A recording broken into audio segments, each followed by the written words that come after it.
Et il est 19 h tout pile, madame, mademoiselle, monsieur, bonsoir ou rebonsoir. Ça dépend si vous étiez là ou si vous étiez pas là. Bref, ce soir, c'est le 19 h, comme d'habitude, c'est à 19 h, très bien préparé. Donc voici immédiatement le sommaire, pour bien commencer l'émission. Ce soir, à la une, on va parler d'œufs. Et on ne va pas parler de mes œufs à moi, ne vous inquiétez pas, quand on sait le carnage que ça c'était fut un temps. C'est un titre à la une assez léger qui nous vient d'un article du Parisien. C'est assez marrant et vous verrez bien. Ensuite, on partira parler de quelques faits divers en Ile-de-France et le Nord-Ouest. Et enfin, on parlera de la télévision. Il y a eu plein de changements la semaine dernière, on en avait déjà pas mal parlé. Mais maintenant que ces changements ont été faits, on va en parler un petit peu. On va en parler un petit peu aussi du lancement de la nouvelle chaîne T18, du coup, qui s'est lancée par la même occasion. Pour m'accompagner ce soir, normalement je suis en compagnie de Dianor. Bonsoir Dianor. Eh bonsoir. Il est là. Oh oh oh oh oh oh oh oh oh oh oh oh. Pardon. Bon allez, hein, c'est le moment de couper la musique du sommaire, je crois. Je vais perdre votre pote là. Hein. Alors déjà, c'est toi le pote. Bon. Il fait peur votre streamer là. Oui, voilà, ça reste déjà un petit peu plus conventionnel. En tout cas, Dialog, la plus longtemps qu'on t'avait pas vu sur un petit 19 h là. Ouais, bah ça y est, je suis disponible. J'ai retrouvé, on va dire, un peu de sociabilité. Ouais, c'est vrai, en plus, c'est vrai qu'on t'avait pas vu depuis un moment. Je crois qu'avant qu'on se voie, on s'est vu quand? On s'est vu lundi ou dimanche? Lundi. On s'est vu lundi, et genre, avant ce soir, on s'était presque pas parlé pendant 2 semaines. C'est un exploit. Ah ouais, depuis qu'on se connaît, on a presque jamais connu un tel blackout, on va dire. Ouais, mais en fait, ce blackout, il est très simplement explicable par deux mots, Star Citizen. Voilà. Et tu vois, Star Citizen et le fait qu'on. Et tout ce fait-là, ça fera partie des choses dont on ne parlera pas ce soir, car vous en avez déjà sûrement beaucoup trop entendu parler. Oh, tout de suite. Bref, on ne parlera pas. Bon, de toute façon, dans l'émission en général, on ne parle pas des grosses actualités qui font la grosse actualité des gros médias. Donc, on ne parlera pas on ne parlera pas de ce crash d'avion qui a eu lieu aujourd'hui en Inde, qui a fait quand même un nombre assez phénoménal de victimes. Alors, de ce que je vois aux dernières nouvelles, il y aurait un miraculé. Mais voilà, c'est juste à titre de presse que je vois, mais d'un titre, à titre sérieux, donc ça va. On ne parlera pas de ces faits divers qui ont eu lieu ces derniers jours, surtout du coup de cette surveillante qui a été assassinée à l'entrée d'un collège, si je ne m'abuse aussi. Ça, c'est. Oui. Voilà, donc ça a déjà bien fait la une des journaux. On ne parlera pas non plus de cette. Comment ils l'ont appelé, la flottille qui était en route vers Gaza avec des députés européens, du personnel humanitaire et des journalistes qui s'est fait arrêter dans les eaux internationales par l'armée d'Israël. Tout est en train plus ou moins, on va dire, de rentrer dans l'ordre. Donc ça, on en parlera pas de toute façon parce que c'est sujet très touchy, un peu moins touchy, cette guéguerre entre Musk et Trump, je t'aime plus. Bon, ça, voilà, ça on s'en fout, on n'en parle pas. Non, mais c'est bon, ils ont la ménopause. Oui, voilà. Et on ne parlera pas non plus de la Switch 2 que je continue à découvrir de mon côté. Et dont je garde pour l'instant un certain plaisir. Mine de rien, après, c'est pas pour autant que toutes ces actualités, bon, à part les deux petits trucs que je viens de citer, c'est parce qu'on ne les cite pas qu'il ne faut pas s'informer sur ces sujets. C'est important de s'informer sur comment tourne le monde. Voilà. Allez, hop, ça c'est fait. Ça fait beaucoup de choses dont on ne parlera pas. Ça explique pourquoi le sauveur en parle. Il est aussi pauvre en vrai.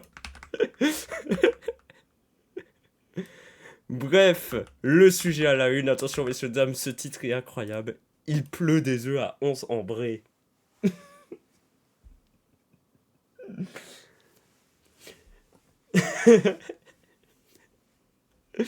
Ça va dire alors. Ah, Ouais. Ok. J'ai cru Ouais. qu'on t'avait perdu pendant un moment. Bon.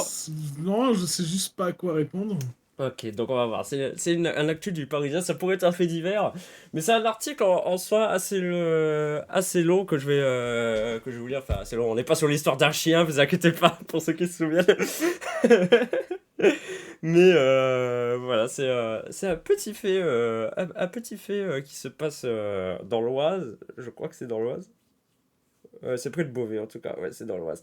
Et vous allez voir, en fait, ça fait partie de ces trucs, tu te dis, il y a des... Pourquoi les gens font ça? Pourquoi? Bref. J'ai failli m'étouffer avec ma salive, pardon. Depuis quelque temps, il y a des œufs qui tombent du ciel à 11 en vrai. Rien à voir avec l'expression d'une colère divine ou un nouveau phénomène climatique, juste le geste d'un humain qui s'amuse à jeter des œufs sur des passants. Et compte déjà plus d'une vingtaine de victimes essentiellement concentrées dans ce petit village du Beauvaisis traversé par la nationale 31. Mais la farce qui dure commence sérieusement à agacer, d'autant que les cibles de ce mystérieux personnage, s'il s'agit bien d'une seule et même personne, sont surtout des enfants et des personnes âgées qui ont pour tort de circuler à pied le long de la route, car c'est sur ce trottoir que sévit essentiellement le jeteur d'œufs. Bienvenue dans l'heure du crime sur la Bernard, 71 ans, a été l'une de ses premières victimes. Il allait chercher son pain dans la boulangerie du village. D'un seul coup, j'ai entendu un splash à mes pieds, raconte-t-il. J'ai vu un œuf écrasé et machinalement, j'ai regardé en l'air avant de constater que c'était un œuf de poule. Il ne pouvait donc pas venir du ciel. À ce moment-là, il n'y avait rien autour de moi en dehors d'une voiture. Les premiers signalements d'œufs volants remontent à environ 2 mois. Ils émanent de mes clients, souligne Cathy qui tient la boulangerie dans son bras avec Emmanuel, son mari. Détail très important.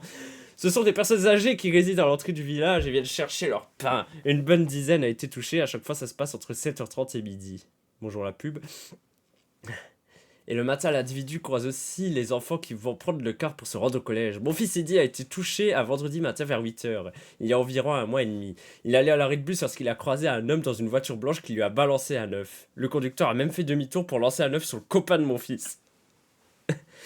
Je lui ai demandé Ben, s'il avait pu voir la ok. plaque d'immatriculation, mais c'est allé trop vite, regrette la maman. Je l'ai accompagné le lundi matin suivant, mais il ne s'est rien passé. Maverick, le fils de Cathy et Emmanuel, on se rappelle, c'est les boulangers, a également été victime du jeteur d'œufs. La première fois, c'était le 6 mai, rapporte sa maman. Je m'en souviens parce qu'il devait passer le Big Challenge, un concours en anglais. Il avait hâte, mais il n'a pas pu aller au collège, car il s'est retrouvé couvert d'œufs. C'était humiliant pour lui, et je viens d'avoir un flashback du Vietnam que le Big Challenge, je l'avais fait quand j'étais au collège. Mon Dieu.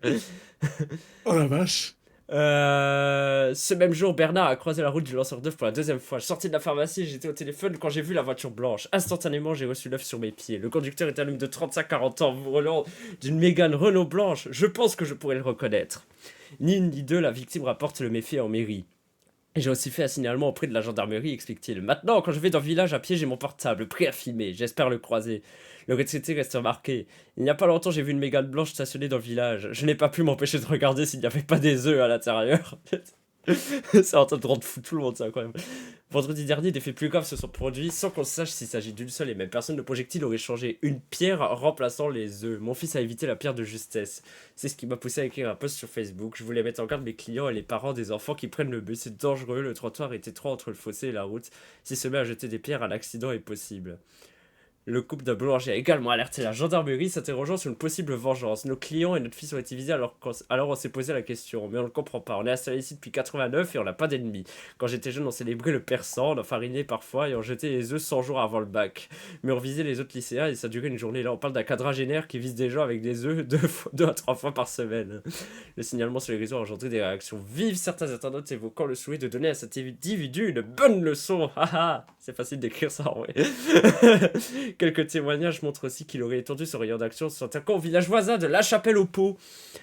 À une semaine d'intervalle, la vitrine de mon institut de beauté a reçu des projectiles d'œufs, confirme Marion. J'ai découvert ça le dimanche matin en venant faire des papiers dans ma boutique. La gendarmerie, toujours vigilante, indique avoir été informée pour 2 des événements cités et précise qu'à ce stade, aucune procédure n'est en cours. C'était le fait divers à la une du jour. Dianor, une réaction. Y a rien à dire, mais une réaction. Ouah. J'aurais pas jeté des œufs, moi j'aurais jeté des capotes. Et voilà, une émission mature qui traite l'actu. Ah, mature. Ouais. Merci. Non mais voilà, c'est un fait divers qui m'a fait quand même beaucoup rire. Mais je me dis, je rigolerais beaucoup moins si je me prenais des œufs dans la tronche tous les 4 matins Ah avant non, mais la moi, je rentrée. partirais en guérilla, clairement. Tu Toi, vois, toi, t'aurais là, je crevé serais tous en les pneus des mode... voitures qui passaient. Ouais, non, mais moi, je me ramène, c'est... Je prends la peinture de chrome, et je suis là, je me sprite dans la gueule, et je fais Soyez témoin. Tu te baladerais avec une ceinture d'œuf autour de la poitrine. Je pensais à autre chose. On va éviter de penser à autre chose. Voilà, c'était le sujet à la une. Absolument pas gênant. Ouais, puis les 19h passé de 10 minutes, c'est fou que le temps passe vite. Et le temps passe très vite parce qu'on part en fait divers et on part pas très loin de là où on était. On part en Île-de-France. Alors, le fait divers, si en soi il est un peu extravagant, on va dire, et il m'a fait un peu flipper. Vous allez comprendre pourquoi.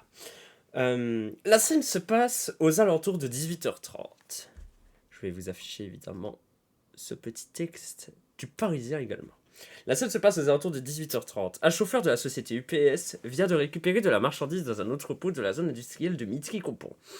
Il doit prendre la route pour la rapporter dans un dépôt à la Courneuve, en Seine-Saint-Denis. Ce qu'il transporte, des téléphones, du matériel informatique ou encore de l'électroménager. Hélas pour lui, il n'ira pas bien loin. Je coupe vite fait le truc. À ton avis, pourquoi il n'ira pas bien loin?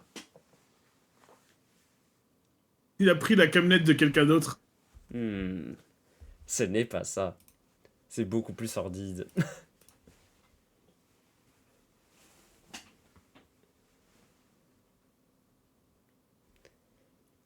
En sortant rue des Frères Lumière, il se retrouve bloqué par un véhicule muni d'un gyrophare qui se met en travers de la route. À bord se trouvent 3 individus cagoulés. Les malfaiteurs l'embarquent, lui et son camion de livraison. Ils posent un drap noir sur sa tête, tandis qu'ils rejoignent un autre camion garé dans l'avenue du 8 mai 1945. Tandis que le chauffeur est maintenu de force dans sa cabine par 2 membres de la bande, 2 autres hommes se préparent à transférer sa cargaison d'un poids lourd à l'autre. C'est à ce moment que les policiers du commissariat de ville parisien arrivent. Ils remarquent non seulement ce déménagement suspect, mais aussi la présence du malheureux chauffeur dans sa cabine, le visage dissimulé par un drap noir. J'avoue qu'en discrétion, on a fait mieux. À la vue des forces de l'ordre, les 2 hommes occupés à vider le camion pour remplir l'eau partent en courant, mais ils sont vite rattrapés et interpellés.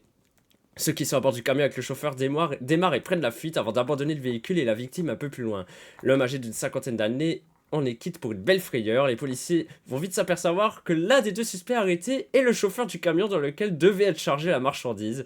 Il avait pris au préalable la précaution de poser de fausses plaques d'immatriculation.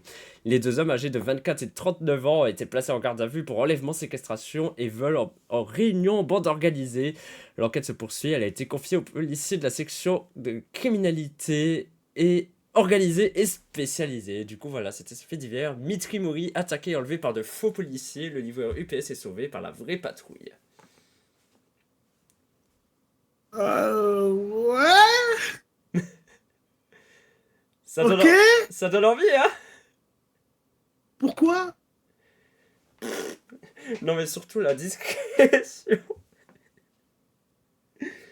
Il, je veux On dire, a fait mieux. il laisse le chauffeur dans son camion, à la cabine visible, avec une grosse cagoule sur la tête en le tenant en joue. Non, mais après, je suis persuadé, il y a des gens qui sont pas payés pour réfléchir. Hein. Oui. Ah bon, fallait réfléchir.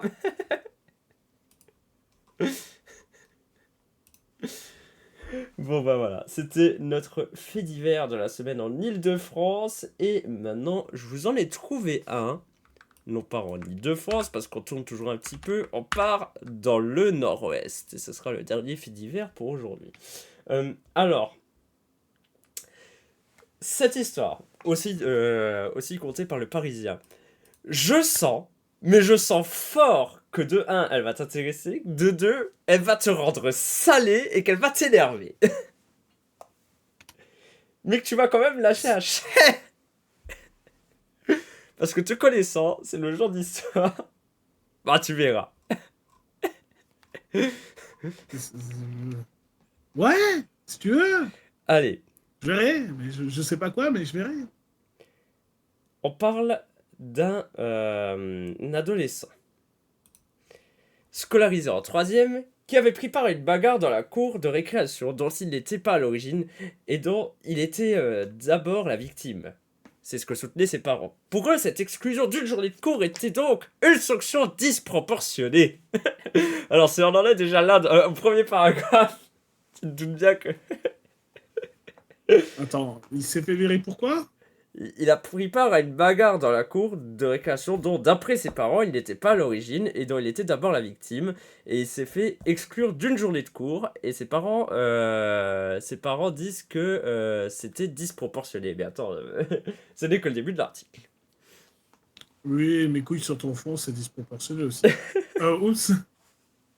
Selon leur argumentation, leur fils a été privé de son droit de garder le silence devant la conseillère principale d'éducation, ce qui constitue une méconnaissance directe de la loi.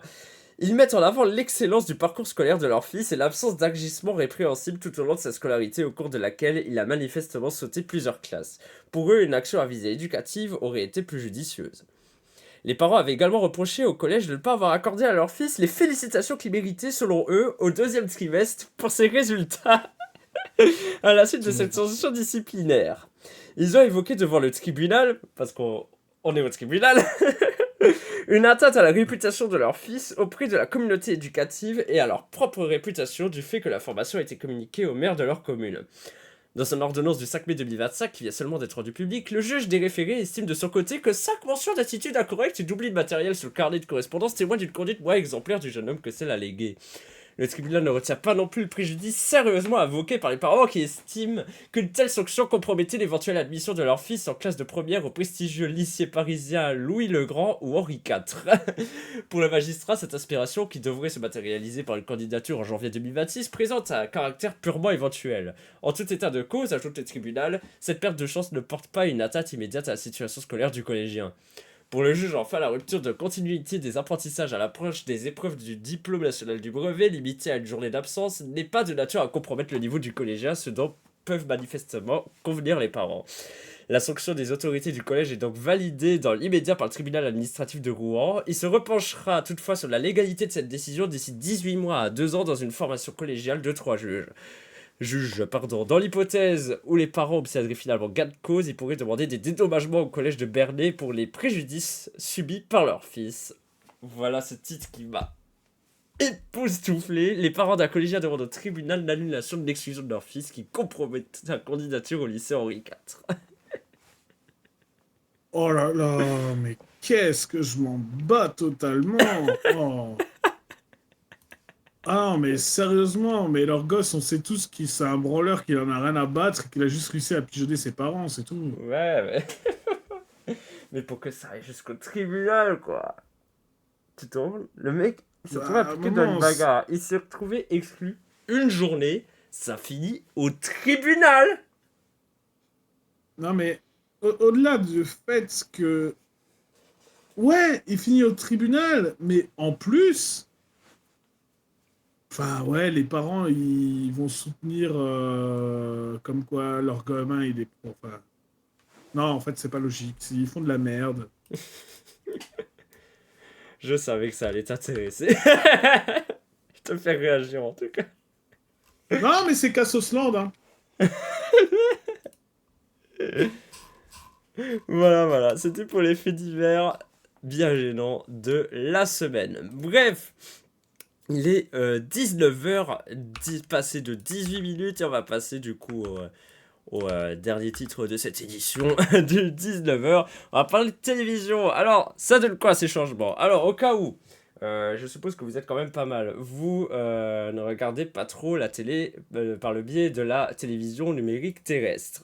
Il y a eu un gros changement la semaine dernière, vendredi dernier, qui a changé du coup toute la numérotation de la TNT. On a eu des regroupements de chaînes vers l'avant. Une nouvelle chaîne est née, T18 sur le canal 18. Le canal 19 est prêt à accueillir Novo 19 pour la rentrée. Et du coup, certaines chaînes en ont profité pour faire pas mal de petits changements. Et le premier changement qui a été le plus vu et qui est un des plus, pour l'instant, contestés par les, on va dire, par les passionnés de télévision, c'est France Télévisions qui a décidé de supprimer de supprimer l'identité, on va dire, individuelle de ces chaînes à l'antenne. Ce qui fait que si vous regardez France 2, France 3, France 4 ou France 5, vous ne voyez plus le logo 2, 3, 4 ou 5 en haut de votre télé, vous voyez juste France.tv. Et ça se va aussi dans les bandes annonces de la chaîne ou même dans les programmes. Genre le 20h de France 2, c'est les plus 20h de France 2, c'est le 20h de France.tv. Voilà, donc ça, c'est un changement qui fait un tout petit peu polémique. Après, bon, en soi, quand tu mets une chaîne, tu sais sur quelle chaîne t'es, normalement. Mais voilà, du coup, ça fait un peu bizarre parce que du coup, quand tu zappes, tu tombes toujours sur le même logo, t'as l'impression de pas changer. Bizarre. Qu'est-ce qui a pu changer? On a eu la chaîne parlementaire République Sénat qui se retrouvée sur la 8 et qui du coup sont en train aussi d'opérer un petit changement d'habillage.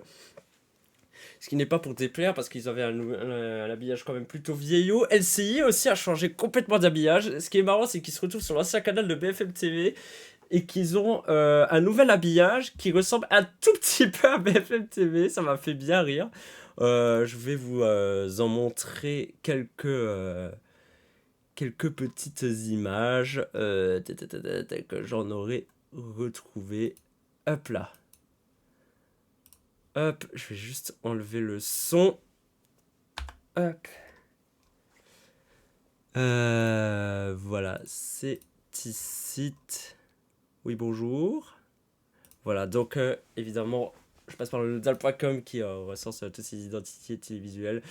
Donc en plus, par contre, LCI, et ça a été quand même pas mal apprécié par les passionnés, a mis en place une espèce de, enfin, ce qu'on appelle dans le jargon une rivière, avec des petites actualités qui viennent un peu sur la gauche, un peu comme si vous étiez un petit peu en train de swiper sur ce qui se passait sur l'actualité. Mais par contre, ouais, ils ont repris un habillage quand même avec ces bandes bleues et tout le bordel qui fait énormément penser à, à BFM TV. Ce qui a pas manqué de faire un petit peu réagir. J'ai gardé Question pour un champion qui a démarré avec le logo 3 pendant quelques secondes avant de basculer en France TV. Oui, voilà, c'est ce qu'ils font du coup à France Télévisions. En fait, quand un programme commence, ils mettent vite fait quand même le numéro de la chaîne, mais c'est très très vite éclipsé par le France.tv. Même, t'as dû remarquer, même dans les bandes annonces, France.tv, tout ça, tout ça. Donc voilà, on a eu LCI qui a eu un joli changement d'habillage. Et on a eu du coup le lancement d'une toute nouvelle chaîne T18 et je vous propose de regarder la bande démo qui a pas mal tourné dans sa journée d'inauguration avant le véritable lancement de la chaîne avec cette petite musique qui reste en tête, vous allez comprendre. Que j'aurais mis du son. Attendez, oui, parce que je suis débile. Je mets du son mais je mets pas de son. Mais un habillage quand même sur T18 que j'aime beaucoup. Et c'est un petit peu à l'ancienne aussi, vous savez, j'aime bien les trucs à l'ancienne. Hop là. Voilà. Hop, hop. Et découvrez donc ceci.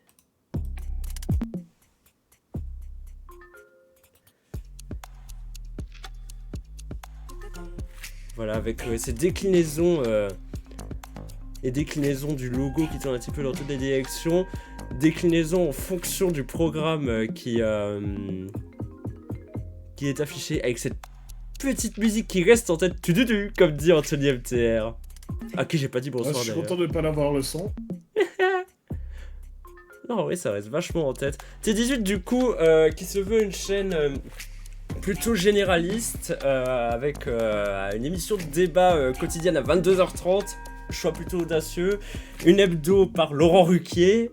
Tous les samedis, me semble. Une hebdo de débat autour d'un documentaire le lundi. Et des soirées qui commencent tarpinto. J'utilise ce terme tarpinto. Vu que là où toutes les autres chaînes de la TNT ont au fur et à mesure décalé l'heure de lancement des programmes et tout le bordel, T18 a fait le choix de commencer ses programmes du soir dans les coups de 20h40, 20h50 grand max. Ce qui n'est pas pour déplaire. C'est vraiment une chaîne qui qui a attiré beaucoup l'attention déjà vis-à-vis de ça pour l'audace de démarrer les programmes plus tôt parce que c'est quelque chose qui est très critiqué sur la télé linéaire, donc la télé que l'on voit vraiment à la télé, qui dans le cinéma est envoyé, c'est le fait que les soirées commencent de plus en plus tard et qu'il y a pas mal de gens qui, devant se coucher tôt pour aller travailler le lendemain, ne peuvent plus suivre entièrement le premier programme de la soirée. Et ça contribue au fait d'ailleurs que la télé perd quand même pas mal de terrain en ce moment sur, sur ce streaming. Je vous propose de regarder d'autres petits éléments visuels de la chaîne. Vous avez ici le moment vers 1h du matin, vendredi dernier, où la chaîne s'est lancée tout simplement sur le canal. Voilà. Où il y a eu du coup un petit compte à rebours qui a tourné un petit peu toute la journée. Il y a ceci qui a tourné en boucle pendant pas mal de temps avec ces petits trucs avant de passer sur une boucle d'une quinzaine de minutes. Qui a présenté un petit peu les problèmes de la chaîne et qui a tourné en boucle de 6h jusqu'à 18h45. Je crois que l'émission a été lancée. D'ailleurs, un lancement de télévision. On en a vu des lancements de télévision sur cette chaîne. Je vous ai montré de quelle manière avait été lancé, par exemple, la 3ème chaîne de l'ORTF à l'époque. C'était complètement psychédélique, une soirée absolument bizarre. On a vu pas mal de lancements de chaînes. Et T18 a fait le choix, et c'est très rare aussi de nos jours, de faire le lancement de la chaîne en direct. Ça donne forcément des moments un peu gênants. C'était un peu cringe. Voici le lancement de T18 à l'heure où ça devait être lancé. 3, 2, 1. T18, c'est parti.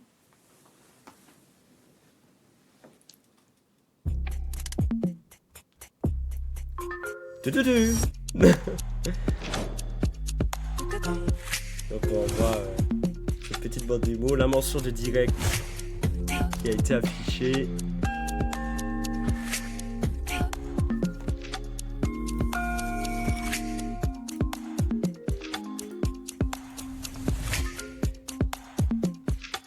T18 c'est maintenant, et maintenant, Bienvenue Laurent sur Ruquier. T18. Je suis le premier à Qui avoir est la chance de prononcer cette phrase. Nos la patrons personnalité ont déjà dit phare de cette T18, c'est chaîne. parti. Ils ont été très bons sur Très, ce très, coup-là. très sobre. Je vais vous offrir cette chance à vous aussi. C'est la deuxième Anna, fois que je vois une Kenchi rébellion de et vous, ce Mathieu type. Je Croissant, pense de dire à Amazon qui a bienvenue demandé à à nos avancer le match du téléspectateurs. championnat de France du Bienvenue dimanche à à nos téléspectateurs. 20h45 au lieu de 21h. Je trouve Oui, enfin, faut ça retenir bien si surtout ça continue dans ce sens. Ouais. T18, la 18e. Et du coup d'ailleurs, vous Mais voyez... clairement, bien sûr.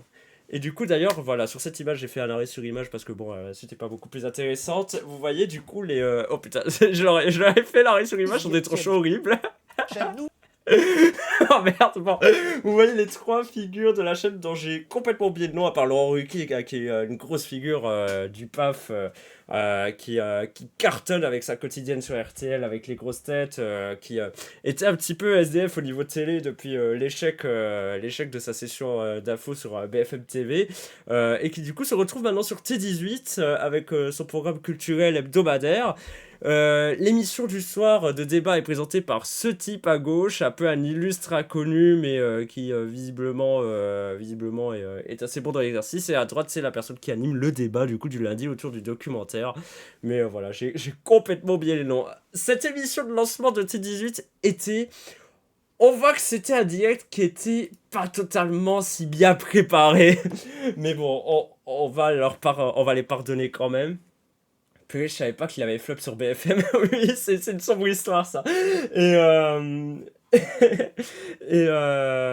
dire, on va les pardonner sur le fait que c'est une toute nouvelle chaîne qui s'est lancée, qui s'est construite en à peine un an. C'est assez peu quand même pour lancer une chaîne de télévision nationale qui a un budget pas si énorme que ça. Qu'est-ce que je voulais dire ?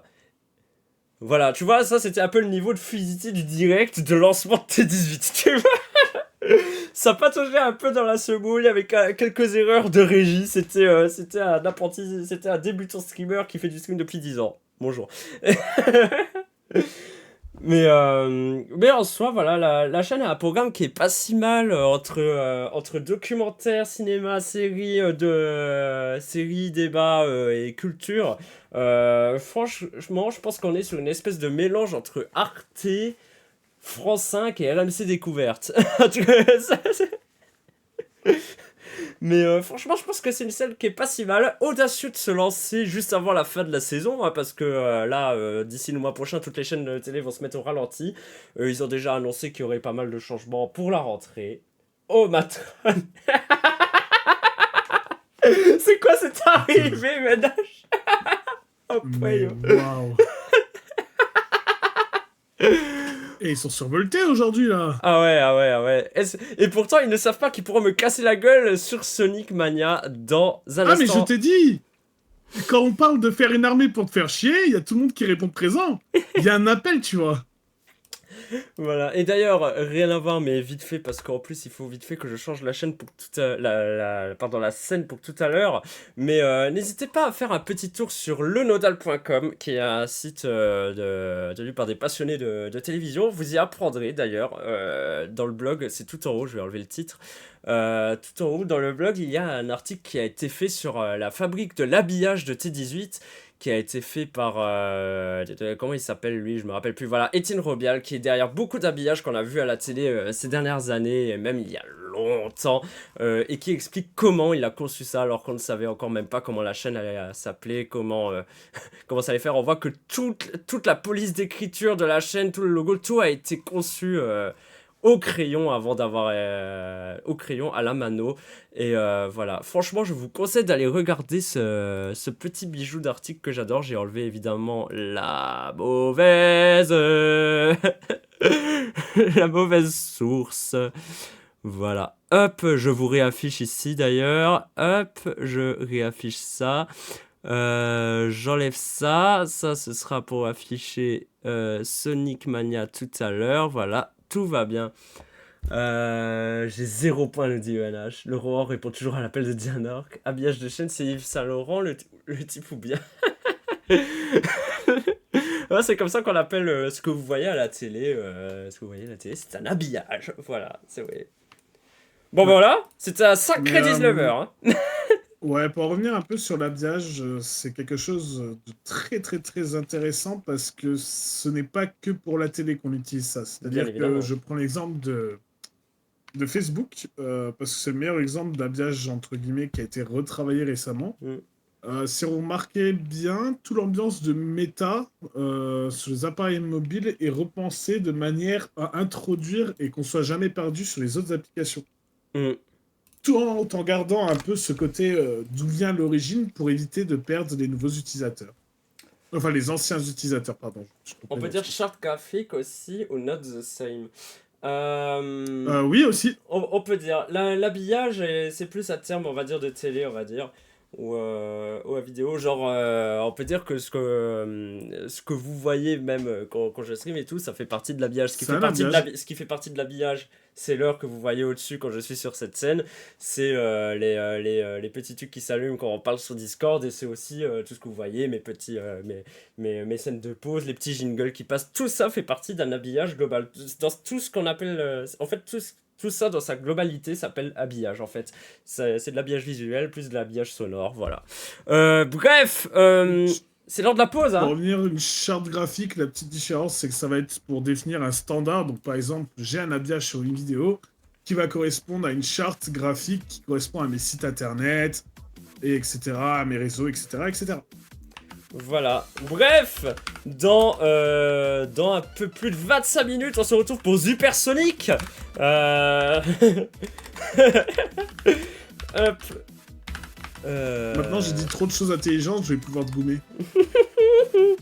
Vous allez pouvoir me mettre la misère sur Sonic Mania grâce à vos points de chaîne. Alors, n'hésitez pas à rester un petit peu sur ce live et à récolter des points de chaîne pendant la pause. Hein. Vous pouvez totalement.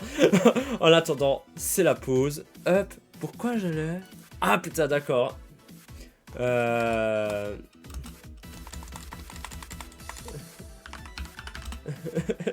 Oh Alors, parce que j'ai pas le droit d'utiliser le terme misère en fait.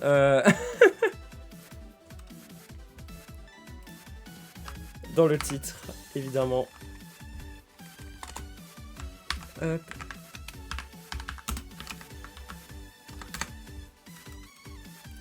Hop, voilà. Ce titre il passe. Non.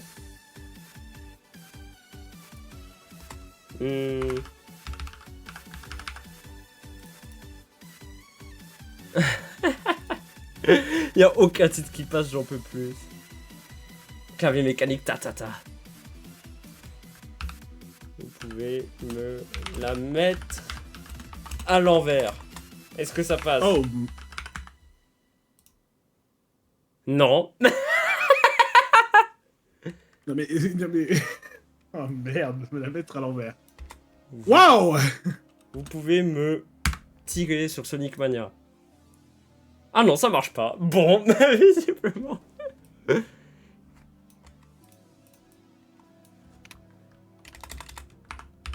Qu'est-ce qui passe pas? Le fait que tu veux te faire... Ouais, non.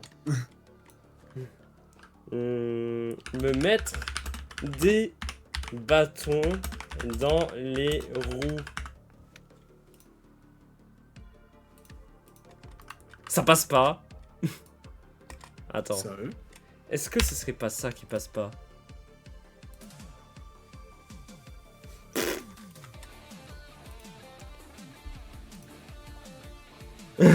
Macron. Le douce du mois qui ressemble à la 28 au bout Vous pouvez me mettre des roues. Est-ce que ça passe? Non.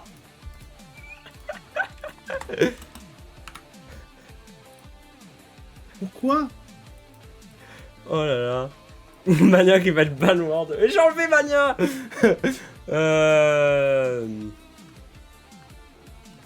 Vous pouvez me...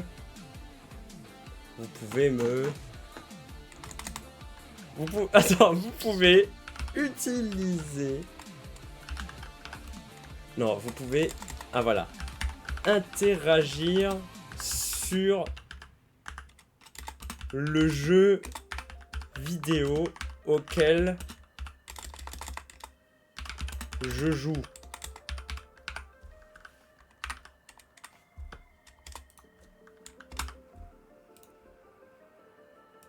Non, bah je sais pas ce qui passe pas. Écoutez, on va passer en pause et je m'en occupe dans un instant. Tiens, alors qu'à tout à l'heure. Non, ouais, wokisme, comme le dit Anthony. Allez, bon, oui, ah.